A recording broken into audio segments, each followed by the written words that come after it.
It's getting late, and I'm beat. Time to head home.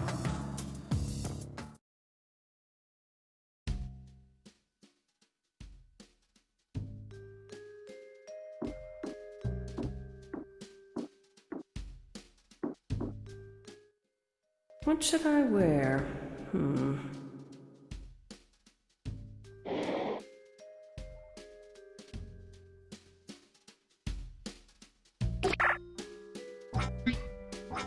I need to get going, or else I'm going to be late for my meeting with Sandra. Hi, Sandra. Hi, dear. The leads in the Bogdanov case are taking me all over the city. I even went to Station Delta 10. Station Delta 10? That's a military area. What did they have to do with Bogdanov? You see, the handwritten scribble from Bogdanov that I found included a military service number, which belonged to a Captain Juan Antonio Perez. So what's the connection? Well, coincidentally, this Captain Perez was killed in a plane crash recently. What? What plane crash? It happened over Russian territory. Evidently, most of the facts about the accident were never revealed to the public.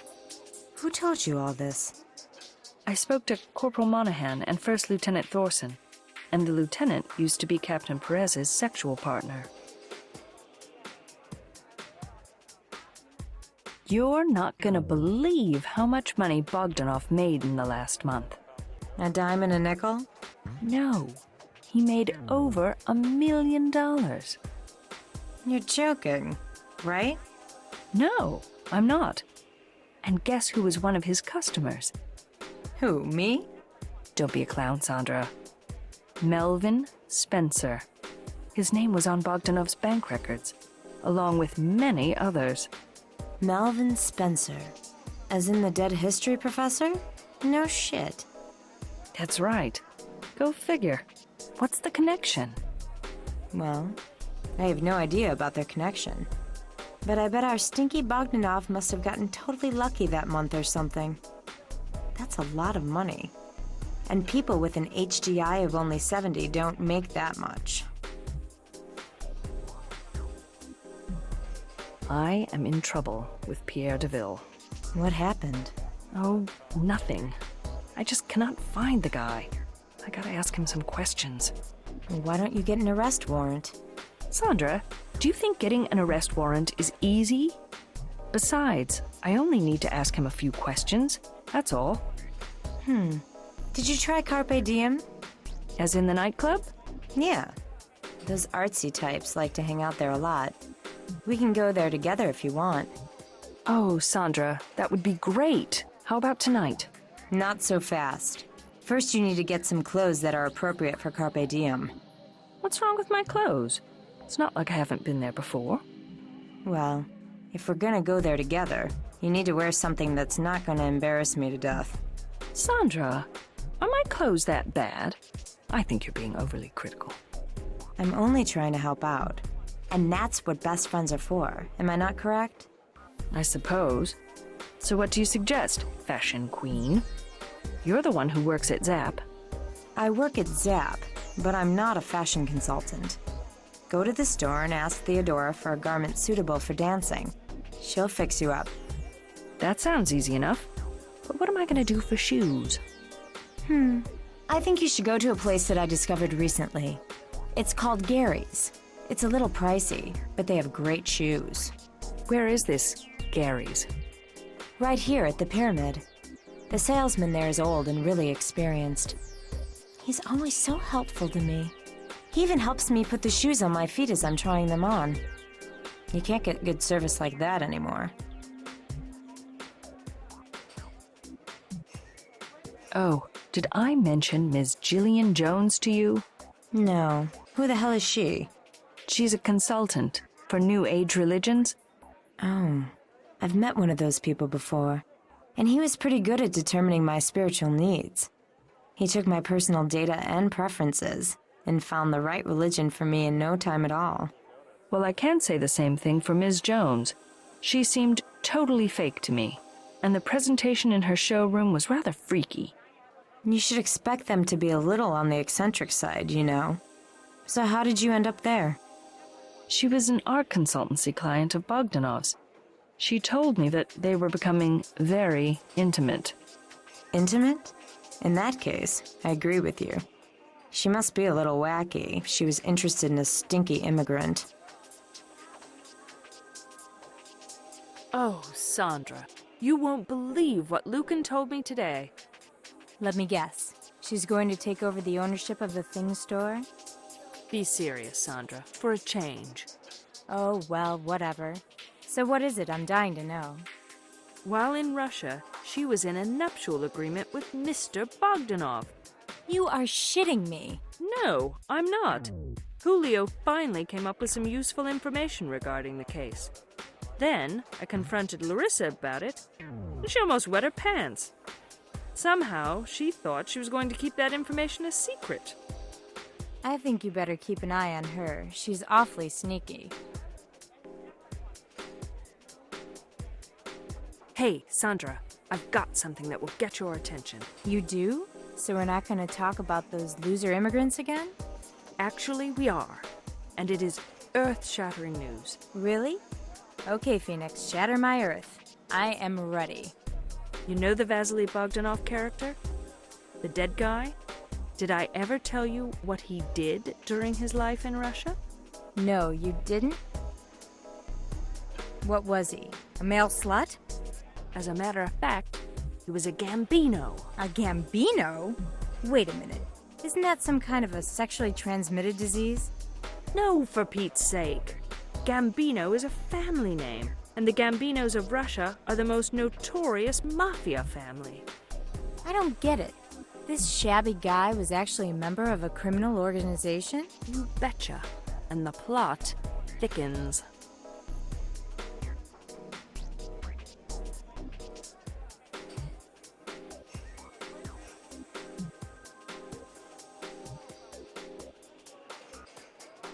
I figured out what Bogdanov did for the Gambinos. Don't tell me he was a hitman, or whatever it is they call them over there. No, sorry to disappoint you, but he was their accountant. Just a bean counter? And I was actually beginning to feel a tiny bit of respect for the little weasel. Sandra, you don't understand. This man left his entire past behind to be a part of our union, and you don't respect that. But when you learn that he used to be a notorious criminal, you start feeling respect. Well, being a mafia member means he knew how to look out for himself and got what he wanted in his rogue state environment. He knew how to get in a power group, and that deserves respect. Evidently, First Lieutenant Thorson and Captain Perez knew each other for 3 years. So what kind of person is this First Lieutenant Thorson? She's tall and strong, and seems to be very dedicated. Dedicated to what? To her work, of course. Is she attractive? Aren't we curious today? Well, I wouldn't exactly describe her as being attractive, but she isn't ugly either. So she's just average? Average, yes. But if she invested more time and money on her appearance, she could be hot. According to Thorson, Captain Perez was not interested in any form of art. So what's his connection to Bogdanov? I don't know yet. He must have been a Thing store customer. I just can't imagine those two chumming around together. Well, they gotta have some kind of bond. Otherwise, why would Perez have shared his service number with a civilian? Who knows? Maybe First Lieutenant Thorson can answer that question. Unfortunately, she has no idea about their connection either. Oh, I feel sympathy for the military personnel of the GPSN. Why is that? Their schedule is so demanding, and I thought my schedule was heavy. So, you were at Station Delta 10 again? That's right, and I learned from First Lieutenant Thorson that because of their demanding work schedule, she and Perez had only a few hours every other week to meet. Imagine that. I sure hope they had other sexual partners to keep themselves satiated. Well, I don't think that was the case for Thorson. You mean to tell me that she was only getting her clock cleaned every 2 weeks? I believe that was the situation. However, I got the impression that she was getting the full works, not just an average polish, if you know what I mean. Been there, done that, and let me tell you, the full works is not all that it's cracked up to be, especially if it's only every other week. Sandra, did you ever make someone burst into tears while doing it? Oh, sure. They always cry when they beg for more. I know that tone of voice. You're teasing me, right? Of course I'm teasing, you dimwit. When was the last time you saw a union man cry? Well, it's been a while. But evidently, Captain Perez was crying like a baby following his orgasm. He certainly was not. I mean, come on. The man was a military officer. He's supposed to make his enemies cry, not the other way around. Not according to First Lieutenant Thorson. She claims that he did cry like a baby following their climax during their last sexual interlude. Phoebe, I find that really hard to believe. I bet Thorson was pulling your leg and you fell for it. Believe me, Sandra, Thorson is not the type to fool around. I'm sure she meant what she said. Sandra, I need to leave now. Talk to you tomorrow, then. Sure. See ya. PA, add Gary's shoes at the pyramid to my navigation map. Also, refresh my Zap store link. We are going shopping.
Hello, Fabian. It's me again. Oh, welcome back, Officer Wallace.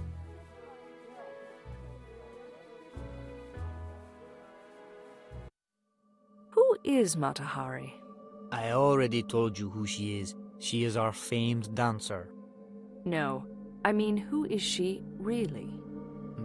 To my knowledge, Matahari is her stage name, as you already guessed. Do you know her real name? No, I don't think anybody does.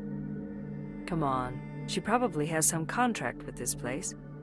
Doesn't anyone in the management know her name? No, she goes by Matahari and everybody loves it.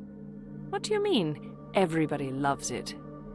You know, everybody loves the mysteriousness of her name. When clients watch Matahari for the first time, they all want to know her real name.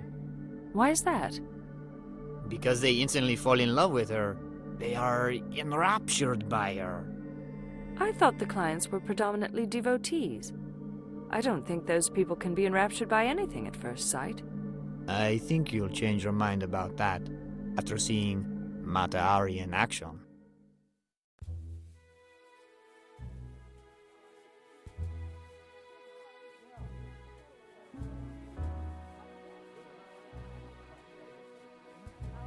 Did Mr. Bogdanov's physical appearance affect the way he associated with women? Well, I have to admit Mr. Bogdanov was not in the best shape, but it shouldn't have mattered for a man with his qualities. What qualities are we talking about here? First of all, he knew how to handle people. Trust me, Officer Wallace, I can tell when a man has exemplary communication skills. You believe he was a great communicator? Believe me, it's not just me. Everybody in this joint thought the same way. Including Matahari? I wouldn't know that, of course.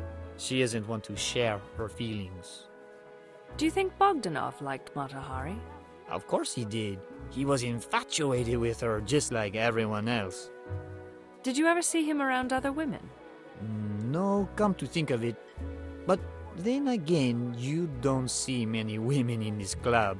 The club doesn't offer much for their pleasure. But if your club is full of men, why wouldn't women find pleasure here? Officer Wallace, you have to understand that our regulars have been around the block and seen it all. They do not have anything left to prove. As far as women are concerned, often women come here in groups, and they are never able to attract the attention of men. When these women see the shows, I think they feel a little intimidated. Then they leave and never come back. So, how can you explain their undivided interest in Mata Hari? I simply can't. I don't think they can either, which intrigues them even more.